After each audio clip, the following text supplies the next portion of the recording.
Welcome to the Crime Redefined podcast, produced by Zero Cliff Media.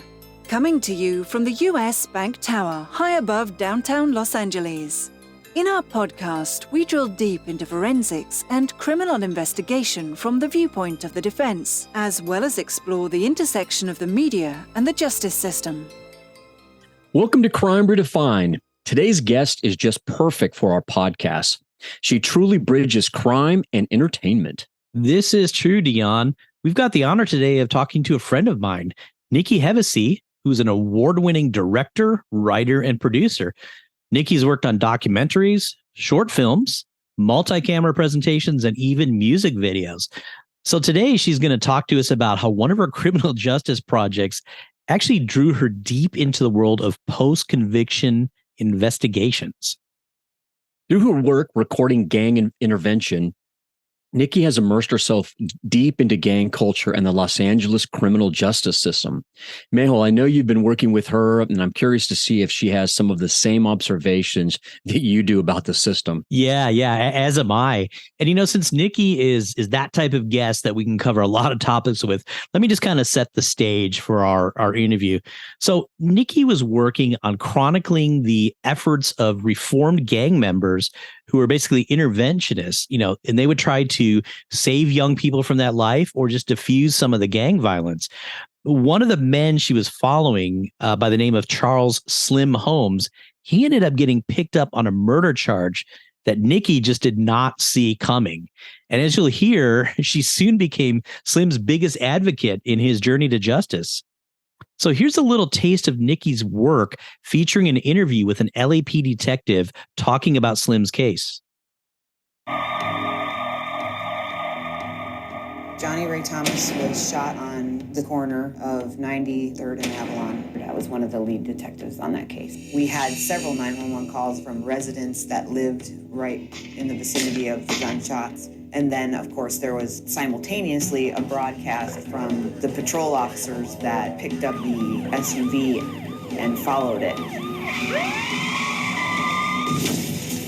Not knowing at first that it was initially related to the murder. I had a very strong suspicion from the first night that our suspect was Charles Holmes. On top of all that, Nikki directed a poignant short film shot in Watts that is getting a lot of attention on the festival circuit. Okay, fans, get ready for a wild ride because, as always, we're bringing you inside the action with a first-hand account from Nikki Hevesy. Well, Nikki, thanks so much for joining us today on Crime Redefined. Thank you. I'm excited to be here. I've known you for a little bit, and what you do is so fascinating. Yeah, and you know what? The tables are turned, right? Because normally you're interviewing me. Right. That's true. Yes. Yes. You're part of a documentary, a very long-term documentary that I've been filming intermittently between other projects that will hopefully come to fruition soon. I guess when you're dealing with crime and documentary, it's like you start and then it's like, if I put this out now, is this going to help or hurt? Maybe we better pause again. So it's been a lot of stop and start as new evidence and things have come forth of putting it on pause to prioritize safety and, good things coming out of it. So, right. But thank you for being a part of that. Yeah. So for any listeners, Mehul's been like the DNA expert on this true crime docuseries that journal that I've been working on for a long time. It sounds like, hey, Nikki, this is Dion. It sounds like you and Mehul go way back, and he's talked so much about you over the years. And I'm excited to finally get to know you. And I've studied, checking out your background a little bit, and see that you studied theology as an undergrad and then went on to study theater and directing. What prompted you to get into the showbiz? Yeah, well, it wasn't quite in that order. I actually started off in theater and as an undergrad, and that was I grew up in New York City in Manhattan, and so that's your life. Acting classes when you're 6, and right. Duke Ellington was my upstairs neighbor, and my mom worked in the business end of show business. So, a funny story, real short, but my mom told me when I was like 6 years old or 5 years old, I was watching television and there was a child actor being interviewed And they asked him how he was like 12, and they asked him how old he was when he got his start. And he said he had done a Gerber's baby commercial when he was a year old. And I went running into the bedroom apparently. And I told my mom, Mommy, so-and-so got his start at a year old. And here I am 5 and I haven't done anything yet. She's like, yeah, you're a real husband. So, so I think, sort of in your blood, like, we all have sort of things that have a thumbprint on us, like Tiger Woods was golfing at the age of 3, So in terms of, arts and acting or directing, or, just the theater, it was always just in me.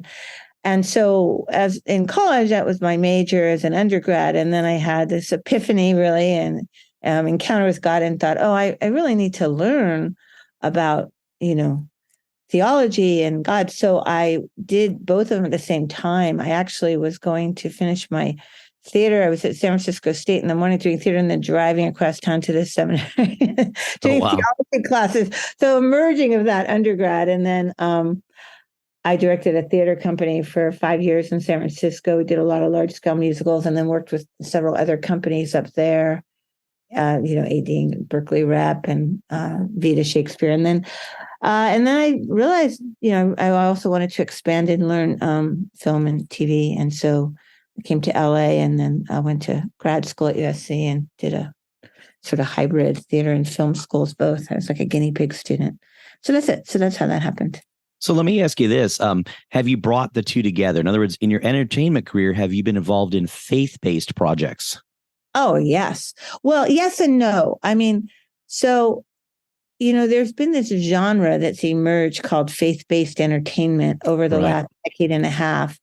And I kind of have tracked that because I was in the leadership of a group which is not around anymore called Bel Air Arts and Entertainment Community. And we hosted above the line talent in that specific arena, a faith-based arena. Not just that, but we also had a lot of studio red carpet premieres up in Bel Air. And part of that really was tracking the emergence of that whole thing. So I have done 3 different years with Anne Marie Gillen, who's a sort of the business side of things, have done webinars, seminars, all day things on creating and marketing faith and family-based entertainment, really have a good understanding of that market, how it's emerged. But as a director, producer, creative, when you say, have I done a lot of faith-based? Unfortunately, until recently, a lot of those projects are kind of, I don't want to say preaching to the choir, but they are very insular, a lot of them, and they're successful. And it's only been in the past couple of years that there's been a lot of, because of the huge success of some of the films that now are, a little more what I would call faith adjacent, faith friendly. They're not sort of hit you over the head kind of things. Right, so right. Subgenres. And so, yes, I've been involved in a lot of projects that I feel are what I would say advancing the kingdom of God, that are social justice oriented, that are things that have to do with justice and truth and humanity. And occasionally over the years, I've been hired to do projects like I did several years ago. I did a TV special on interfaith marriages between Jewish and Gentile couples, which at that time was, sort of going over the top. And it was a lot of, I'd say, secular, just, non-believing people got married from different backgrounds and they'd start having kids and all these issues would come up that nobody expected and nobody wanted to talk about, and so it was a very interesting topic. So, I have a lot of expertise in both of those arenas, both film and TV and theater, and then also theology. And I do speak a lot and speak on Jewish roots of faith a lot and do a lot of, so consulting. Tell us a little bit more about your early days in theater. What were some of your career highlights? Well, I did, like I said, I ran a theater company. I sort of, in terms of places where I like AD'd and got trained in the Bay Area, I was like a Bay Area intern. I worked at Vita Shakespeare Festival, which a lot of those people now run a company down here called A Noise Within in Pasadena, which is a fantastic classical company, and Berkeley Rep. And then when I first started directing, you're so young and you don't realize you're ready to jump off mountains. It's like, let's do a show. So I did like really big shows and, original musicals. I worked with music director was he was in Santana and Country Joe and the Fish, and was classically trained as well, and played with Buddy Miles. So we would like write shows, and then we did some, non-original shows like The Lion, the Witch, and the Wardrobe. There's a great musical about that. A lot of big, large-scale musicals, and I directed Shakespeare and non-musical stuff and comedy. I have a pretty good background directing comedy. You wouldn't know it with all the crime stuff, right? Yeah, you're full of surprises. But I directed Pirates of Penzance and Guys and Dolls, all your typical shows in terms of a lot of musicals, but then, comedies, both original and things like Musical Comedy Murders of the 1940, or, a lot of shows you wouldn't have heard because they're like original. They were original things that I worked with in Orange County and Los Angeles, and got, critics pick and lots of great reviews and all that good stuff. So that's it. So, and then when I moved to LA, I really wanted to learn film. And before I went back to grad school, my first job here, I think I had 2 jobs. Was the art department coordinator. They didn't have an art director. So I did all the budgeting and scheduling for one of the Amityville horror movie remakes. Oh, cool. And that was pretty fun, like watching all the people getting sucked through walls and how they do all that, because my boss was right on set. And then I was like Melanie Griffith, stand in on a film, was standing next to Brian De Palma. So that was when I said, I really need to learn this more formally and, finish up my MFA. Well, let me ask you this, Nikki. When I met you, gosh, I think it was 10 years ago.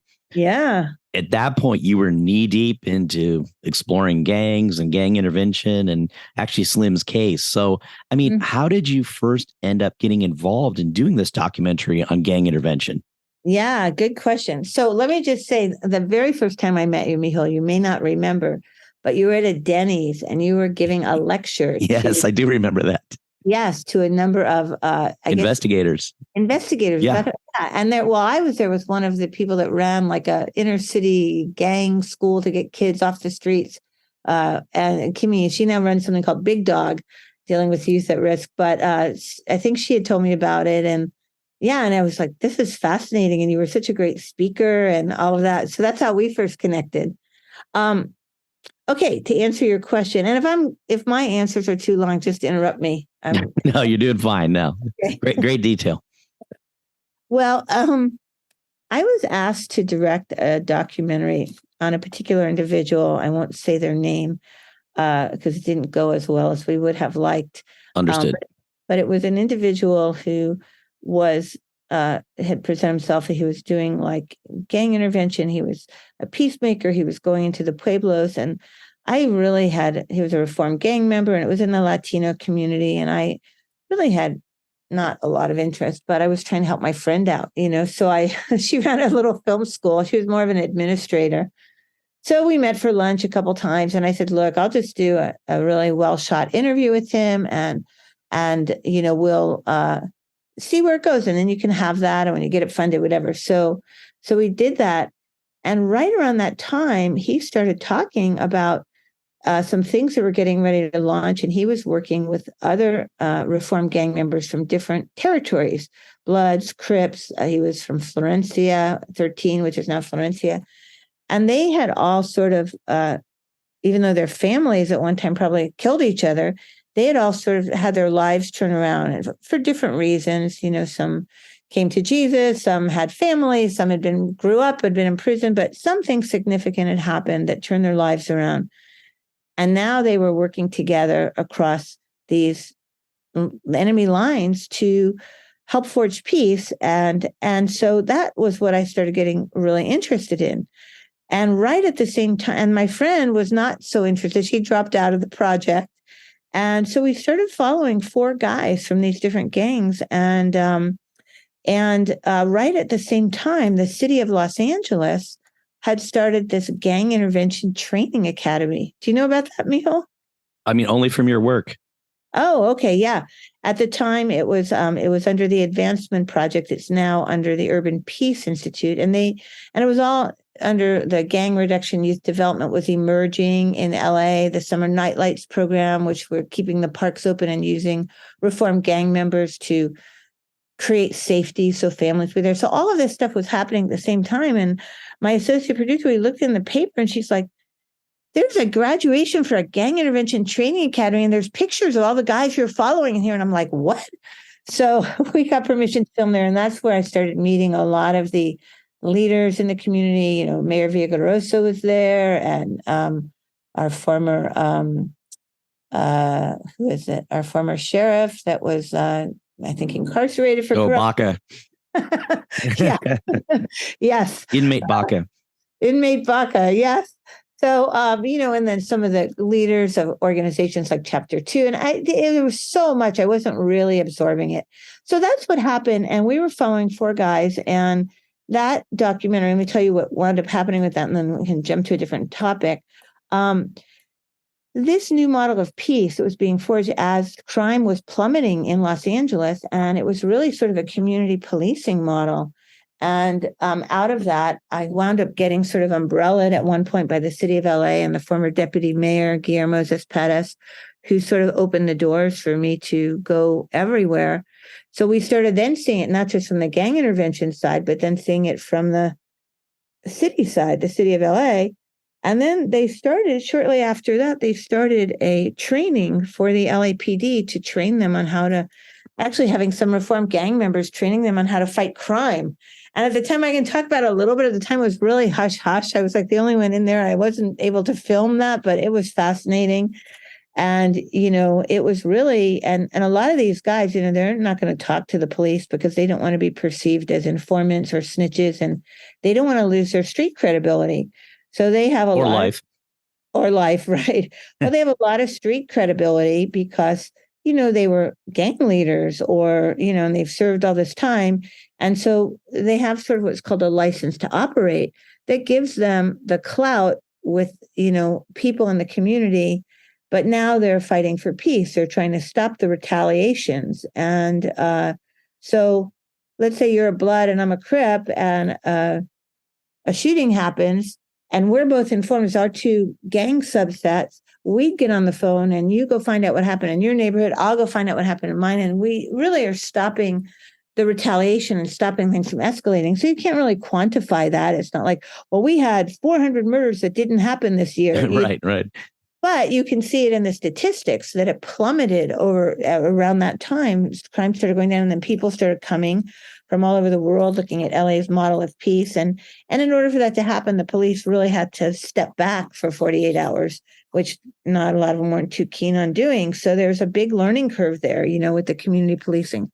So that's how it kind of started. And I started developing relationships, and I started becoming very enamored with the leadership skill that these guys had, because even though they were at one time gang leaders, the leadership part stayed, even though the criminal part fell off, and the crime part. And so, really developed a good deal of respect for these guys who were sacrificing their lives, putting themselves on the line, doing intervention, which was stopping the retaliation, standing between the body and a bullet, but also doing prevention with the youth and trying to, doing safe passage on the way to school, so these kids aren't getting in at-risk situations or getting jumped into gangs, that kind of stuff. So that's it. So I started attending different meetings and, developed relationships over the years, just trying to help where I could if there were resources that were needed.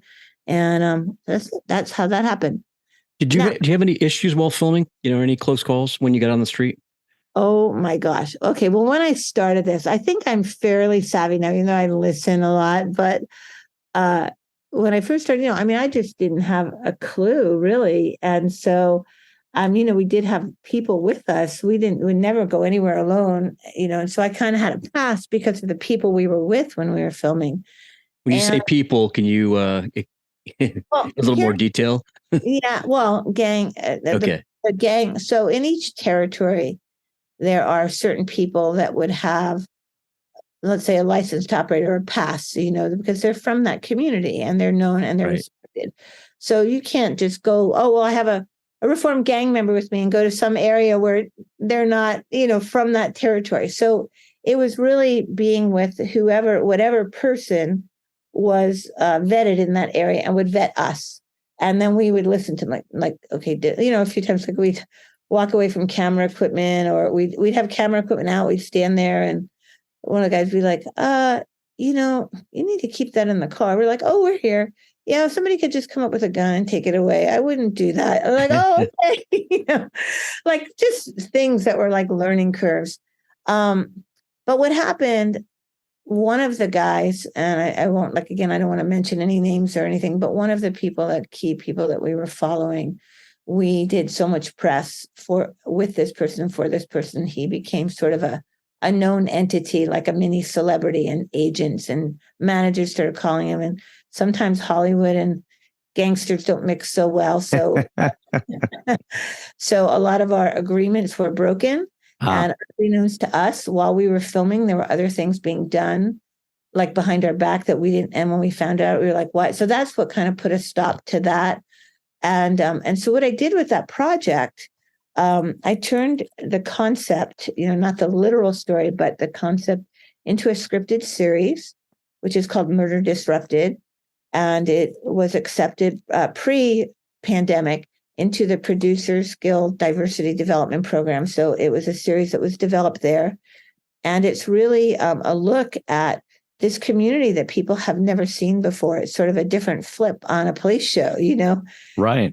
So I had a showrunner attached previously, but he's now on a major series that everybody would know and not available. So we were just getting ready to take it out and try to get it packaged, find a showrunner who's either Black or Latino, to make sure the right, or a combination, so the right voices are in it. And then the writer's strike hit. So I'm hoping after the writer's strike resolves that we'll be able to get this out. We had a lot of interest. Of course, I pitched it at Harvey Weinstein's company. That's not happening. You just have no luck. Oh my God, Jamie Tarsis was interested. She passed away in February. So, there's been a lot of interest, and it's a very unique series. And I'm really excited because I feel like it's an opportunity to look into a world and look at some street heroes that people have never really seen before. So I think, as a good segue, tell us now a little bit about Charles Holmes, AKA Slim.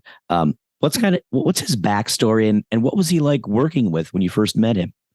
Okay, great story. So while I was doing this documentary, one of the other things that put a little kink in it is one of the four guys we were following. His name was Charles Holmes, AKA Slim. And shortly after we started, and he was just this sort of nice, quiet spoken, keep like quiet leadership, really nice guy, and working with youth and talking about how he wanted to make a difference. He had formerly been incarcerated for, I think, bank robbery when he was like 23 or 22 or something. And now was like in his 30s. And he had a lot of these guys start doing the work from prison. So he had a big turnaround while he was incarcerated and was doing a lot of sort of peacemaking work from inside the prison. So he was a known entity. So when he got out, he and his best childhood friend, Melvin, they began volunteering at an organization, a nonprofit that did intervention. And we're in about 2008, 9 now? 2009, end of 2009. Yeah, 2009. And they were volunteering. That's how we met them, because they were a couple of the guys we were following. And then all of a sudden, we heard that this guy was arrested for murder. I'm like, what? So, at that point, I didn't really know a lot of dynamics. So, my first thought is like, wow, like maybe he got sucked back into some life, or, I didn't know what was going on, but it just seemed so unlikely given who we had gotten to know him to be. So just doing my due diligence as a producer, we went to the court and we got permission to film at the pretrial, and a lot of really funky things happened that just, any average fair layperson would be like, this is interesting. So I can tell you a teeny bit about, if you want me to give you a quick summary, or I don't know if you go into that crime stuff or not here. Yeah, actually, it's a good segue into my next question, which is, how did you become so, integral into Slim's case. But previous to that, did you have any experience working with the criminal justice system? Zero. I mean, other than, a class action lawsuit, I was in, and being on a jury once, so other than that, not really. I mean, actually, when I was a teenager, I was in juvenile hall for a week for getting suspended from school. So well, that's kind of severe for man. Well, that's a whole story in of itself. But it was actually, I was put on probation for something I did that wasn't really a crime, but it was a whole political thing. I was like 14, and it's a long story. It's a little bit of a diversion, but part of the probation was if I got suspended from high school, I had to spend that week in a detention center. Oh, okay. Yeah. Well, it turns out Nikki does have street cred. Bank. Yeah, it wasn't like I robbed a bank or anything. Really, all we did is we were throwing. I'll tell you a real quick story. We had moved to Florida my last year of high school, and I was a couple of years ahead in school, and we were taking a bus because the school hadn't been built yet, that we were going to the high school, and the bus driver was like horrific. She would like tell people like, move it, fatso. And she was really nasty to people. So the school had gotten finally built, and it was our last day of taking the bus. So I, got a whole crew of people together. We were going to like get back at her. And so we got like smoke bombs and firecrackers. And my brother was riding along on his bicycle, throwing eggs at the window. Well, she kicked everybody off the bus. And we had somebody with a pickup truck following. We got a ride to school, but everybody else walked, and one of the girls got hit by a car. Now, nothing happened to her. She was fine. But her father, maybe a decade before, 2 decades before, had been the head of the anti-busing, anti-segregation. So this is over the front page of the papers, and it's postured that students try to blow up a school bus, which was absurd. Oh, my gosh. So what happened is they did this whole investigation, and I was one of the, sort of catalysts getting everybody to do this. And so that's how I got. You were the ringleader. I was the ringleader.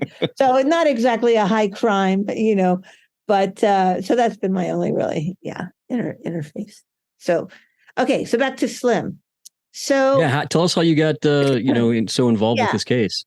Okay. So, we went to the court trial, and the first things that happened, the basis of the trial, there's a government informant, also known as a snitch, gets up on the stand, and there's this whole story. And the basis of this murder, this person who was murdered, whose name is, I think I can say it's public, was Johnny Ray Thomas.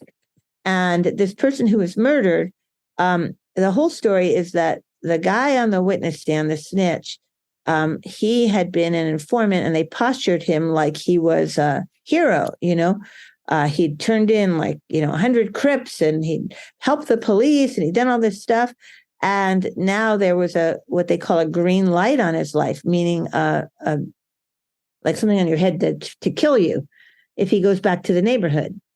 So, of course, the first thing you're thinking is, well, wait a minute, you're not dead. You're alive and testifying. Nobody killed you. Oh, well, actually what happened is in the hours leading up to the murder, which was at 2 a.m., Johnny Ray Thomas, who was his former cellmate and buddy, they wanted him to turn over the snitch, and he wouldn't turn the snitch over. So instead they killed Johnny Ray Thomas. And you're like, oh, wait, okay, wow, does that happen? They're asking the gang expert, have you ever heard of that happen before? He's like, no, there's not any example I can point to, but that's only because anybody would be afraid to testify about it. Oh, okay. So that's the first thing. And then the next thing, the trial attorney gets up and he says, well, how do you know my client? He says he's never met you. Oh, we did this gun deal together in 2003, and I wore a wire, and that's what he's mad about. And he says, well, my client was incarcerated in 2003. Oh, it was 2002. Well, he was incarcerated in 2002. Solid alibi. Yeah. So he leans across the courtroom and looks at Slim, and he goes, oh, it's a different Slim. Well, it turns out there's like 5-10 Slims in every subset. There's newborn. I would think, yeah. Slim dad, whatever. But they just kept going with the case. So I'm like, just as a layperson, I'm like, oh, this is kind of odd. And then another witness gets up and testifies that she saw this the murderer's getaway car crash, and she saw this person limping, one black male limping from this truck, and for 2 years a year, she couldn't identify him because it was too far away. And in court, she couldn't identify him. She leaves the court with the police, comes back an hour later and says, "Oh, it was him. Now I saw him from the side." Yeah, funny how that happens. A little bit of coaching going on there. And, I didn't know. I'm just listening to this, but I'm thinking this is kind of unusual. So just because of that, my gut feeling, I thought, well, I should probably get interviews with everybody. So I did. I interviewed the expert. I interviewed the LAPD. I interviewed the victim's mom, and I just put it aside. And so flash forward a few years later, I was wrapping out the documentary, and we had ordered a lot of the transcripts and things like that in case I needed it. And anyway, so what happened was, over the years, without getting into too much detail, people just talk to you and they tell you things, and I'm putting things together and I'm hearing things, and started thinking this man might be innocent. And so I was up at a baby shower for a friend up in Sacramento. I'd never been in a prison before, but he was at the time incarcerated in Folsom Prison. And I thought, I should be a good citizen and go visit this man and bring him quarters. And he went in court. He never presented any alibi. He never testified. He never, he never said anything. His lawyer, his trial attorney, was disbarred shortly thereafter. There was very little presented in terms of, nothing in terms of an alibi or witnesses. And so it turned out the trial attorney was actually representing himself at the same time, because he was under investigation because he was a little preoccupied, I would say. So when I went to go visit Slim in prison, I had already heard so many things that he would never know I knew. And I'm like, what happened? And he's like, I don't know. I wasn't there. And then he said 2 or 3 things that corroborated stuff that I had been told that I knew were facts. And I thought, okay, this guy's probably telling the truth. So that's what started. So he asked me to help him. And I said, if I did do something, it was going to be from an objective point of view, from a journalistic, did he or didn't he do this? I said, and you may not like that, because people are going to, if it goes out, they're going to talk about you, and, it's going to present both sides of the case and all that. And he said, okay. And so that's how that started. And over the course of the time of working on this intermittently, there's been a lot that's happened, a lot of witnesses that have come forward, things that have become pretty clear. And I believe he's wrongfully convicted. So yeah. I know that, from keeping up with you about this case and being involved, that the work you're doing, although you didn't set out to do it, you're essentially like a post-conviction investigator, almost like what the Innocence Project would do. And so you've talked about some of the shocking things in Slim's case, but I know that you've, been around the attorneys, the district attorney, the jails, the investigators. What are some of the things that have shocked you about the LA justice system? Well, first of all, long list, I'm sure. Yeah, there's a long list. And you probably know these things, but did you know that police are allowed to lie or say anything they want to get a confession? Yeah, absolutely. Yes, I don't think most people know that. Right. The very first thing I was reading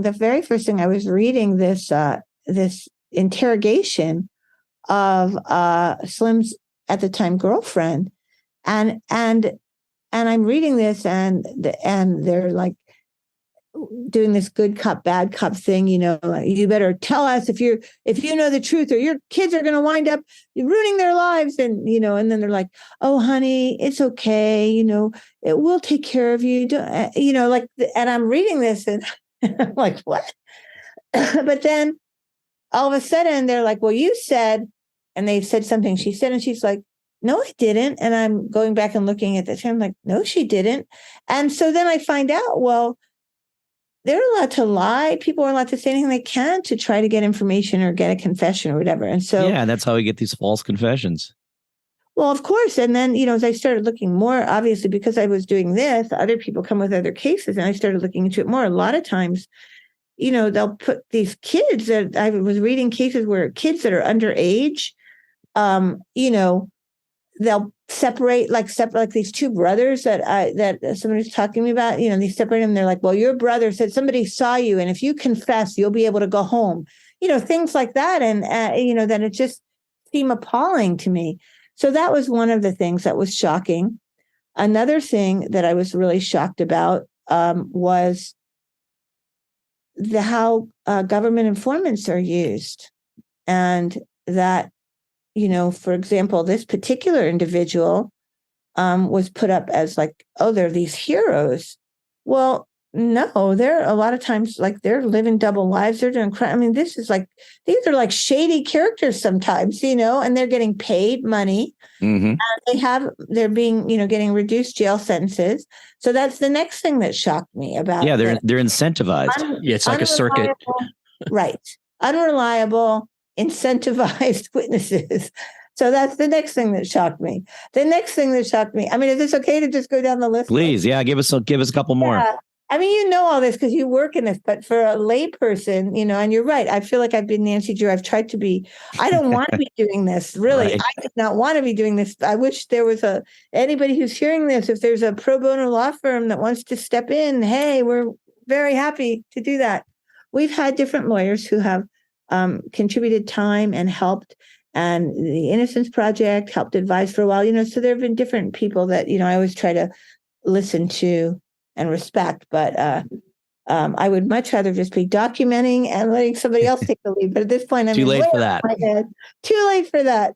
So, okay. So another thing that shocked me is the procedural things. And this is where I really give kudos to Gascon. We did an interview with him that hasn't been released yet, just on general stuff. I mean, he doesn't really know about this case personally. I just wanted to know about how the system worked.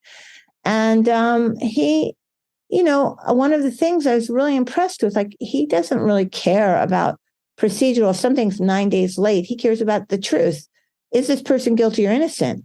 And, to me, that should be respected. That's how it should be.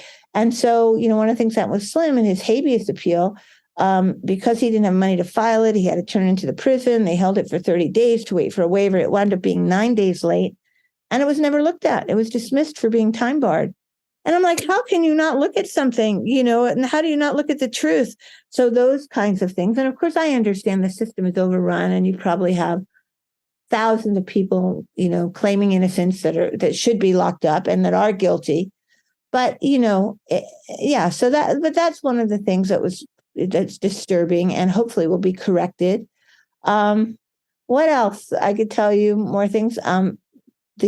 The way the deals people are offered, that people are offered plea deals, and like people just line up, and it's like, okay, will you take this? Will you take this? Will you take this? And they're just like offering these like serial cracker prizes, plea deals, plead guilty, and people have to make decisions. Well, do I want to just go do 2 years or 5 years and say I'm guilty, or that kind of stuff? Right now, Charles Slim is in a position where there are new laws that could probably would lead to resentencing and maybe have him get released early or get released, period. But there are things where he would have to turn in and just it's the equivalent of a plea deal. It's saying, well, going through a loophole to get out. And he wants to be declared innocent because he doesn't want to. So he's been waiting, for 4 years, hoping to try to get, DNA tested, trying to get help so that his innocence can be proved and looked at and not have to go the route of like leaving jail with a record as though he did a murder that he claims he didn't do. And I believe him. Why do you think it was important to chronicle Slim's journey to justice? What do I think was important? Well, here's the other thing that I think that is unaware. There's a code of silence in the prisons and the gang, and you can't just be, one of the things that I respect, but it's frustrating also, is, Slim may have an idea of who did the murder. I don't know. He may have a guess about it, but he wasn't there. And so he's not going to go and speculate and point a finger and do to somebody else what got done to him, and circumstantial, or I think this. And so, once you start talking about that kind of stuff and you're in prison, you're putting your life at risk, you're putting other people's lives at risk. And so I feel like the prosecution needs to do a little more work in really looking into stuff. And, not expecting somebody to put their life at risk, you know what I mean, to defend themselves, or if they don't have money, it's just, I don't know. It just seems like the system's messed up. Okay. That's not what you asked me. You asked me, what do I think is important? Explain to me what you mean by that. Yeah. Like, why did you think this was important to chronicle his journey? Like what stuck out to you that you said, okay, I need to pick up my camera and I need to document this? Well, originally, like I said, it was part of the larger documentary we were doing. So we had quite a bit of material already on sort of the backstory of, the piecework. But when he was arrested for murder, just because, well, at first, when I was in court, there were some things that just were disturbing. And the gang expert, basically told me, and he got up and said on the stand that once a criminal, always a criminal, nobody can change. And I was so shocked to hear that nobody could change. So I went over to him after and I said, do you really believe that? And he said, absolutely. I said, would you be willing to say that on camera? Like if I need you in like a year or two? Because I thought maybe I might do something on it. He said, yeah. So I called him a year later. And I said, remember me? We talked. I would love to have you talk about why you feel people can't change. And once a criminal, always a criminal. And he said, okay, but you have to talk to my boss first. You have to get permission from my boss. I said, okay, who's that? And he said, his name is Captain Phil Tingarides, who later advanced far from beyond a captain. So I called him. I don't know if you know who he is. Yeah. Yeah. And he said, well, it's fine with me if you want to interview him, as long as you interview me too. Because I want to say the other side, because I have seen people change. I have seen some of these men make incredible turnarounds and do work. He says, I don't know that I could have done that if I came from that background. So as long as you put my point of view on, yeah, you can interview him. So that's how I wound up meeting Phil Tingarides and did ride-alongs with him and sort of started learning on that side of it. So that I thought was pretty fascinating, right? Yeah. Wow. That's a great answer that he wanted to give the other side of it. That's refreshing. Yeah. Yes, and you can actually look him up online. His wife, Amada, is very involved in community policing efforts now.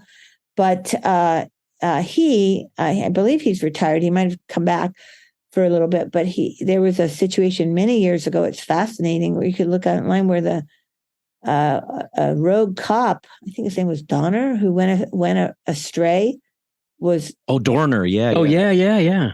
Remember that? Yeah, Christopher course. Dorner. And he was trying to kill Phil Tingarides. I forgot that he was the target. I knew that name sounded familiar. Yeah. And so the Bloods and the Crips came together. I don't know if they made a peace treaty temporarily or what, and they surrounded his house and protected him. He was that well loved in the community. Wow. Fascinating. Yeah, it was pretty fascinating when I started doing the background research on him.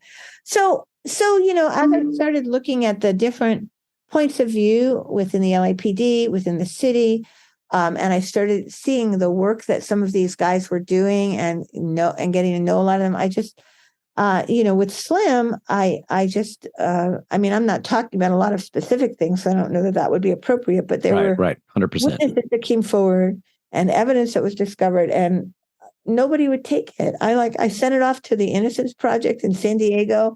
I sent them a box of stuff and they sent it back. It was too soon. I was like, oh my gosh. So it kept boomeranging back. So like, what do you do? Like, what would you do if you went in with like all this evidence and all this stuff? Like you go tell somebody, but there's nobody to tell. There's no lawyer. I didn't have $1,000 to go hire a lawyer. So I just started trying to get assistance wherever we can, including you. And people stepped in. A lot of people stepped in and helped. And now I think that, from my point of view, the case is solved. Now it's how to get the evidence into the court and how to, we're looking at getting the DNA that was never tested because that's hardcore forensic evidence. Thank you for listening to the Crime Redefined podcast. Like us on Facebook and follow us on Twitter at Crime Redefined. Please send us your comments and questions and join us for the next episode.